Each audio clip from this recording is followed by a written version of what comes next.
The key felt like a cold stone in her palm. It was iron, heavy and unadorned, a final, unyielding fact.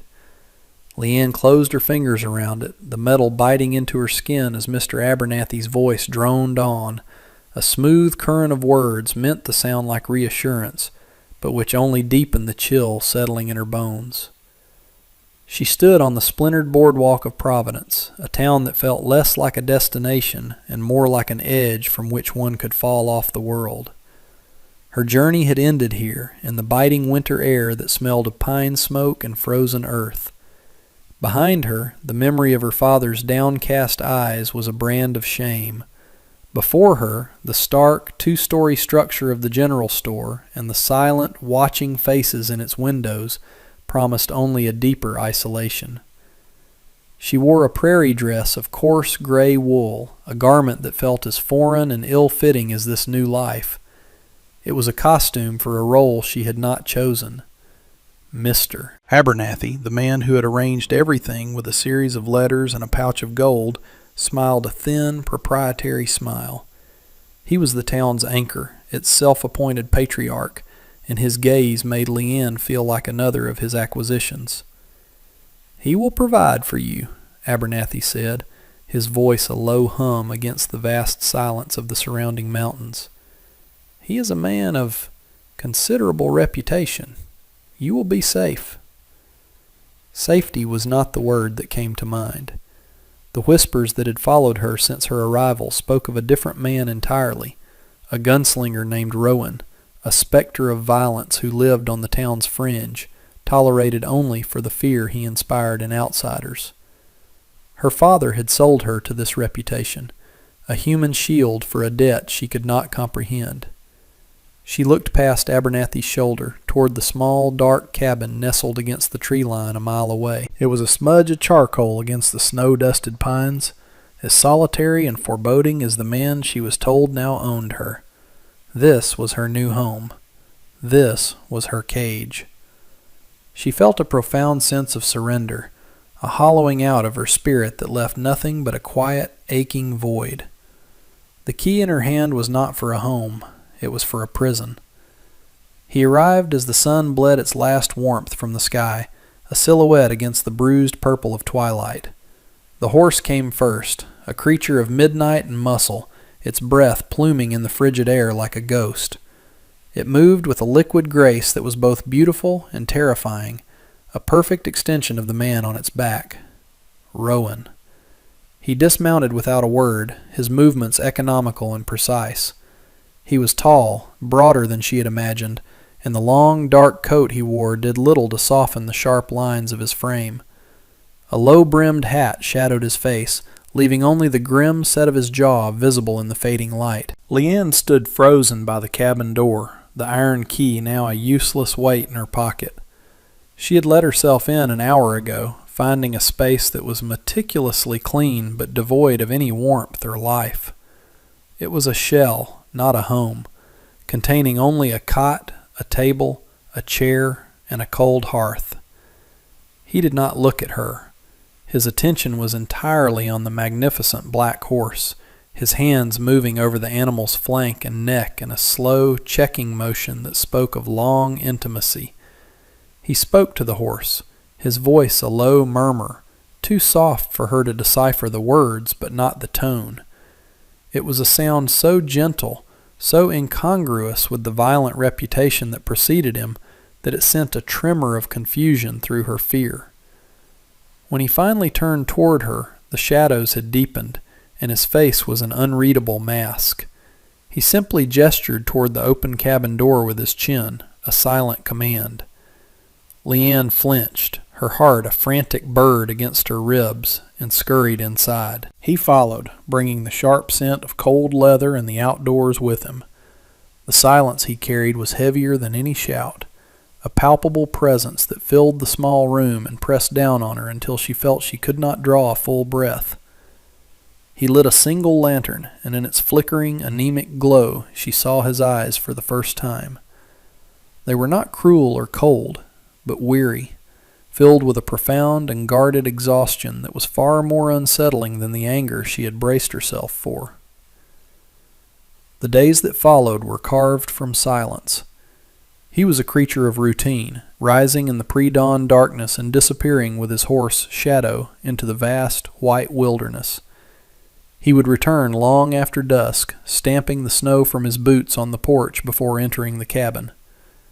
Leanne learned the rhythm of his existence, a life lived on the periphery of the world. She cooked, using the meager supplies she had found in a small pantry, simple meals of beans and dried meat, which he ate without a word of complaint or compliment. He would sit at the small wooden table, his back to the wall, his gaze distant as if watching a horizon only he could see. She would take her own plate and eat by the hearth, keeping a careful distance, making herself small and unnoticeable. It was in these quiet, shared moments that the first cracks in his fearsome facade began to appear. She watched his hands. They were large and calloused, the hands of a man who worked hard, yet they were never rough. When he cleaned his saddle, his fingers moved with a surgeon's precision and care. When he checked Shadow for injuries after a long ride, his touch was impossibly tender.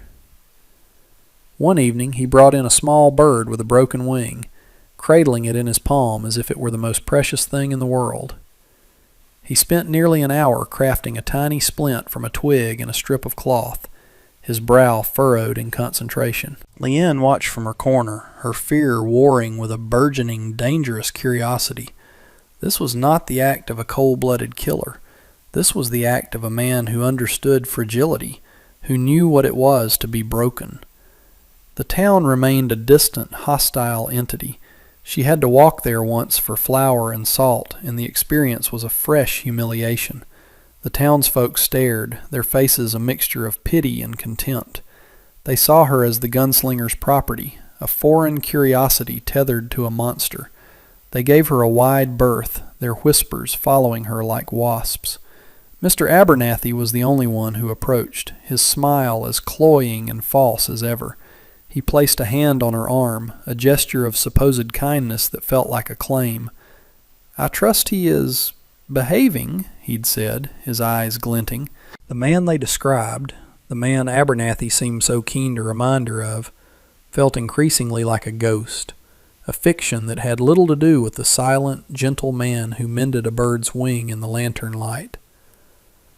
The trip for supplies became a dreaded necessity, a journey into a sea of hostile eyes.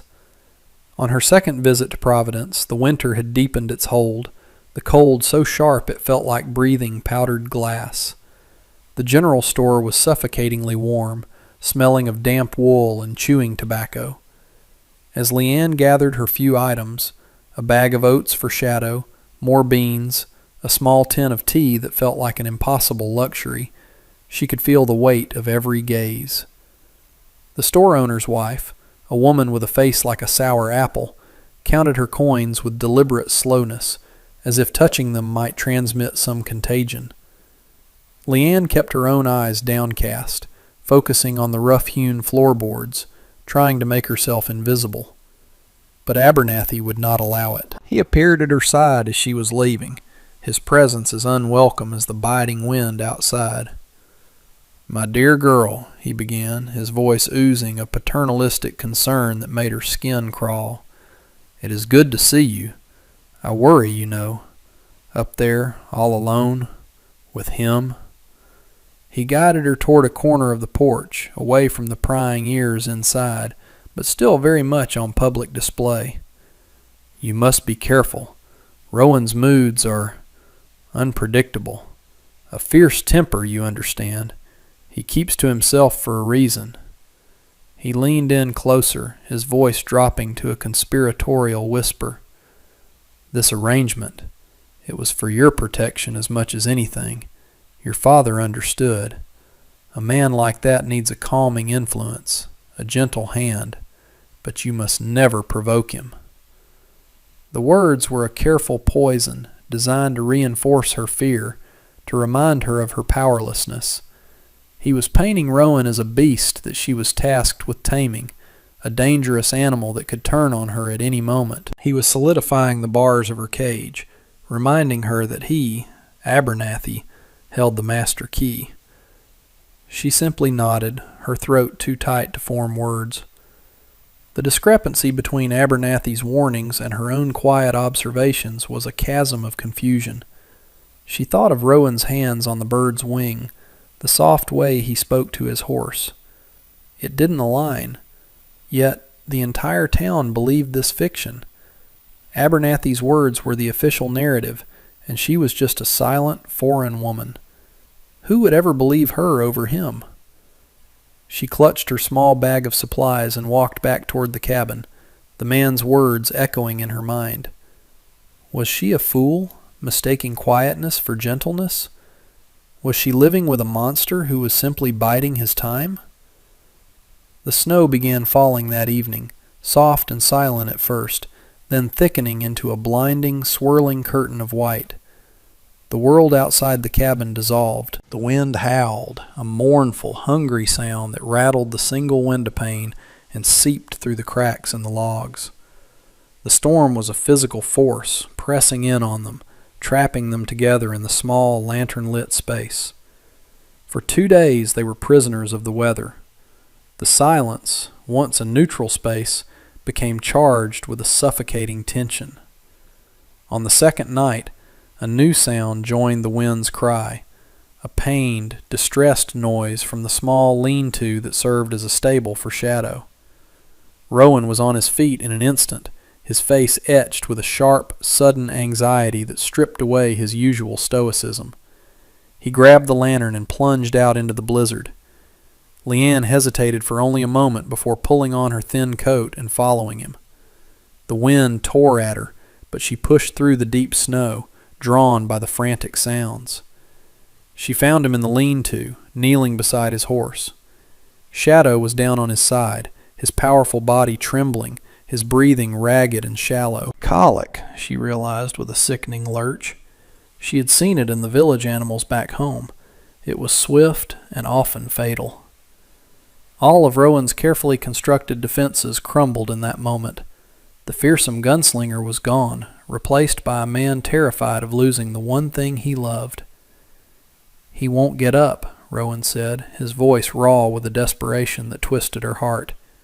"He won't get up."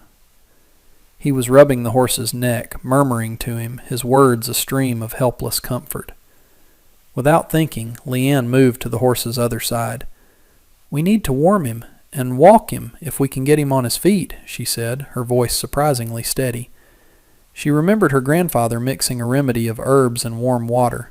She told Rowan what she needed, and he looked at her, truly looked at her, his eyes wide with a mixture of hope and surprise. He ran back to the cabin, returning with a blanket and a bucket of warm water. Together, they worked through the night, a silent, focused team. She showed him how to massage the horse's belly to ease the cramps. He held Shadow's head, speaking to him in that same low, gentle tone she had first heard days ago. It was a language of pure, undiluted love. Slowly, miraculously, the horse's trembling subsided. Just before dawn, with their combined effort, they managed to get him back on his feet. He was weak, but he was standing. Rowan leaned his forehead against the horse's neck, his shoulders shaking with relief. He turned to Leanne, his face pale and exhausted in the lantern light. "Thank you," he whispered, the words carrying the weight of 1,000 unspoken emotions. In that shared moment of fear and relief, the myth of the monster died completely. The storm broke the next day, leaving the world pristine and silent, blanketed in a deep, clean layer of snow. It also broke the silence inside the cabin. The shared ordeal with Shadow had forged a fragile, tentative bridge between them. That evening, as they sat at the table, the space between them no longer felt like a chasm. It was Rowan who spoke first. "I've had him since he was a colt," he said, his gaze fixed on the flickering flame of the lantern. "Found him alone after his mother was taken by a mountain cat. He's all I've had for a long time." He didn't elaborate, but he didn't need to. In that simple admission, Leanne heard years of loneliness, a solitude so profound that a horse had become his only family. She found herself speaking in return. her voice soft in the quiet room. "In my village, my grandfather was the one who cared for the animals. He said they understand more than people think. They know who is kind." Rowan looked at her then, a real, direct look that held no threat, only a deep, searching weariness. "Not many people here would call me kind." A bitter, ironic smile touched his lips for a moment before vanishing. "They prefer the stories." Over the next few days, their conversations unfolded like delicate, winter-bound ferns. They were hesitant, careful explorations. He told her not of gunfights and bounties, but of the landscapes he'd seen, the stark beauty of the desert at sunrise, the quiet majesty of the mountains. He spoke of a life spent moving, never settling, never connecting. Leanne, in turn, shared small, polished memories of her home, the scent of star anise and ginger in her mother's kitchen, the vibrant colors of the silk lanterns during the New Year festival, the feel of the smooth, worn stones in the village courtyard. Each story was a gift, a piece of themselves offered up to the quiet space they now shared. She learned that his silence wasn't born of anger, but of a long-practiced habit of self-preservation. He had built a wall of fear around himself so high and so thick that no one had ever bothered to look over it. He had become the monster the world wanted him to be, because it was easier than fighting to be seen as a man. A strange, tender warmth began to grow in the cabin, a heat that had nothing to do with the fire in the hearth. It was the warmth of shared vulnerability, of two lonely souls beginning to recognize themselves in each other. Leanne began to reclaim the space around her, not with grand gestures, but with small, quiet acts of domestic artistry. One morning, she unpacked the lacquered box she had brought with her, the one she had thought of as a coffin for her past life.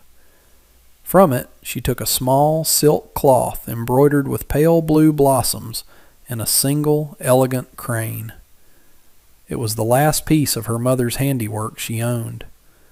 For a moment, she held it to her cheek, inhaling the faint, ghostly scent of cedar and home. Then, with a steady hand, she unfolded it and spread it across the center of the rough wooden table. The vibrant silk was a shock of beauty against the dark, worn wood. It was a declaration. It said, "I am here. I am more than a shadow in your house." When Rowan came in that evening, he stopped just inside the door, his eyes immediately drawn to the bright patch of color. He stood there for a long moment, his expression unreadable. Leanne's heart hammered against her ribs, a flutter of anxiety. She had overstepped. She had disturbed the careful, Spartan order of his world. But he said nothing. He simply removed his hat and coat as usual and sat down at the table, taking care not to place his hands on the delicate fabric. Later that night, after he thought she was asleep, she saw him trace the outline of one of the embroidered blossoms with his finger, his touch so light it was almost a breath. The next morning, when she awoke, a single, perfect pine cone was sitting in the center of the silk cloth. A few days later, it was a strangely shaped river stone, worn smooth and gray. Then, a sprig of winter holly with bright red berries. They were silent gifts, acknowledgments of her presence, of her right to exist in this space. He was answering her declaration with his own. He was letting her in. The fear that had been her constant companion for weeks began to recede, replaced by a soft, hopeful curiosity. She started to see the small things, the way the corners of his eyes crinkled when he was watching Shadow, the unconscious habit he had of rubbing the back of his neck when he was deep in thought. He began to stay in the evenings instead of retreating into his own silence, sometimes sitting by the fire and listening as she hummed a quiet tune from her homeland. The cabin was no longer a cage. It was slowly, tentatively becoming a sanctuary. The knock on the door came one afternoon, sharp and authoritative. It was Abernathy. His arrival shattered the peaceful quiet they had cultivated. Leanne opened the door to find him smiling, his thin, reptilian smile, his eyes sweeping past her to assess the cabin's interior. They landed on the embroidered silk, and a flicker of something, annoyance perhaps, crossed his face before being smoothed away. "Just checking on your welfare, my dear," he said, stepping inside without an invitation. "It is my duty, after all, to your father." He walked around the small room, his presence a violation. He was asserting his ownership, not of the cabin, but of her, of the situation he had created. "Things seem to be cozy," he remarked, the word dripping with insinuation. He lowered his voice. "I hope you have not forgotten my advice. A man like Rowan, complacency can be a dangerous thing. He is a tool, a useful one, but you must always remember who holds the handle." It was a threat, veiled in the language of concern. He was reminding her of her place, warning her against developing any real connection to the man he saw as his weapon. Just then the door opened again. Rowan stood there, his frame filling the doorway. He had been out checking his trap lines, and his return was silent and sudden. He took in the scene in an instant. Abernathy standing too close to Leanne, the proprietary look in the older man's eyes, the fear that had returned to Leanne's face. Abernathy straightened up, his smile faltering slightly. "Rowan, I was just making sure your new wife is settling in." Rowan's eyes, cold and hard as river stones, moved from Abernathy to Leanne and back again. He didn't raise his voice. He didn't reach for the weapon at his hip. He simply took a step forward, placing himself between Abernathy and Leanne. The movement was quiet, deliberate, and more menacing than any shout.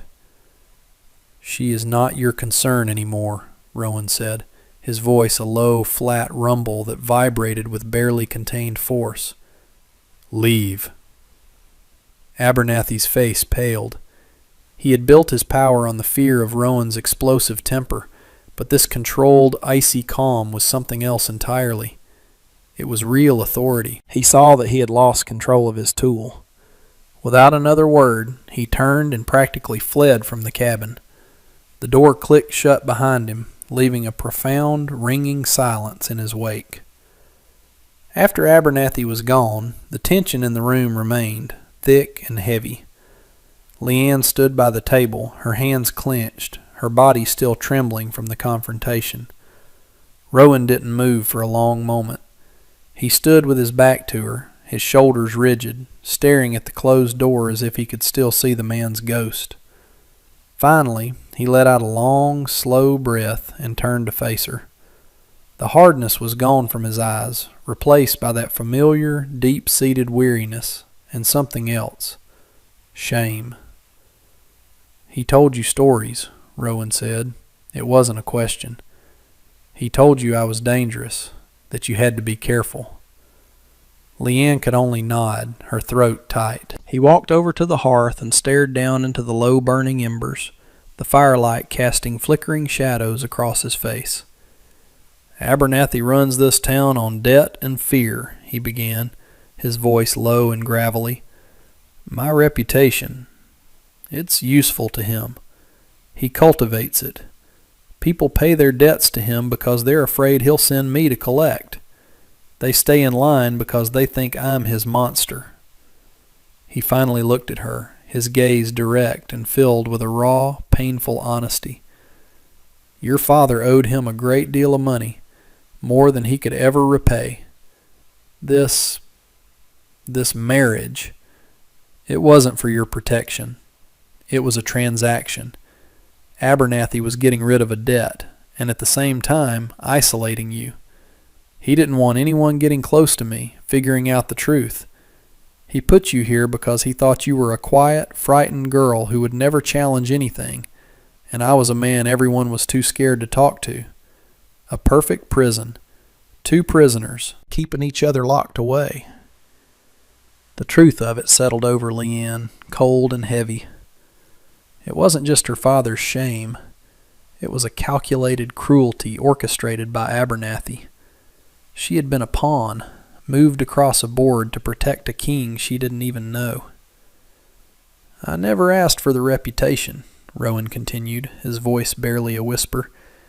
"It just grew. And after a while, it was easier to live inside it than to fight it. Being feared meant being left alone, and I wanted to be left alone." He looked at his own hands, turning them over as if seeing them for the first time. "I've never hurt an innocent person in my life, but I let them all believe I would. That's its own kind of lie, isn't it?" Winter began its slow retreat, surrendering the land to a hesitant, watery spring. The snow melted, revealing the damp, dark earth, and the air began to carry the scent of pine and thawing soil instead of just ice. Inside the small cabin on the edge of the woods, a similar thaw was taking place. The truth, once spoken, cleared the air between them, sweeping away the last vestiges of fear and misunderstanding. What was left was a quiet, unadorned honesty. They were no longer a gunslinger and his purchased wife, but simply Rowan and Leanne, two people who had been defined by their loneliness and were now, together, finding a new definition. Their days fell into a new rhythm, one of comfortable companionship.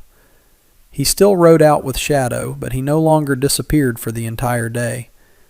He would return in the afternoon, and they would walk together along the newly thawed creek bed, not always talking, but sharing the silence as a comfortable blanket. He showed her how to identify the tracks of deer and fox in the soft mud.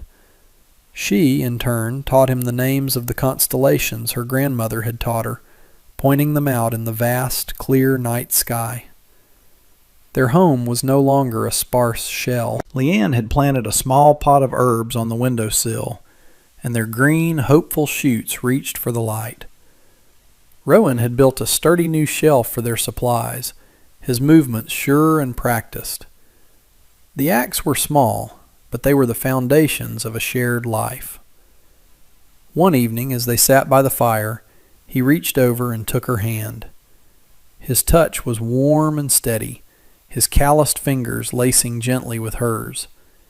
It was not a gesture of ownership or passion, but of simple, profound connection, a wordless acknowledgement of the bond that had grown between them. Leanne looked at their joined hands, then up at his face. In the soft firelight, the weariness in his eyes had been replaced by a quiet contentment.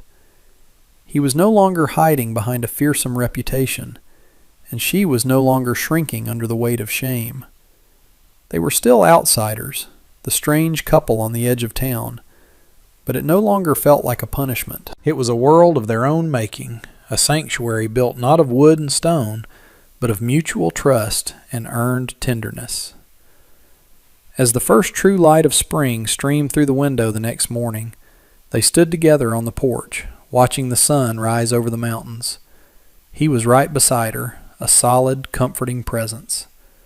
The world was still vast and uncertain, but she was no longer facing it alone. She had not been rescued by a hero. She had simply found a man, and in doing so, had found herself.